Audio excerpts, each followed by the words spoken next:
What are you saying, Jake? You knew this would happen? Because of the nature of this film, you know, with this alien clan, this alien culture, you know, we had a choice. We could do it with makeup, like it's always been done, you know, rubber appliance makeup. It would have looked horrible, and it would have been boring and stupid, and, you know, kind of blue actors running around in the rainforest in their underwear, you know, and a bunch of blue body paint. It would have looked terrible. And I wasn't interested in that. You know, if I was going to do this, I wanted to do it this way, which is with performance capture. But before he could do that, Cameron first had to make sure his technology could cross what's known in robotics and animation as the uncanny valley. Let's say this is an absolute human, and this is a, you know, kind of a talking moose. You know, as you approach human, our attraction to the character goes down. And then at the last second, just when you get to a true human look, it goes back up.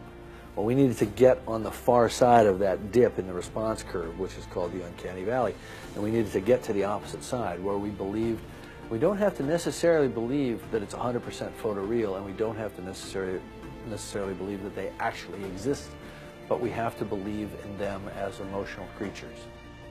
And so we came up with the head rig. We call it the head rig. It's basically just a kind of helmet, very tight conformal kind of skull cap that's based on a life cast of the actor's head and a laser scan. So it fits very tightly and smoothly and comfortably. And then, you know, there's a carbon fiber boom that comes out with a little camera on the front of it. And that camera shoots the face in a nulled out close-up. So even though the actor's moving all around, running, jumping, yelling, screaming, jumping off stuff, jumping over logs, you know, running flat out, whatever, we're getting that facial performance absolutely locked off.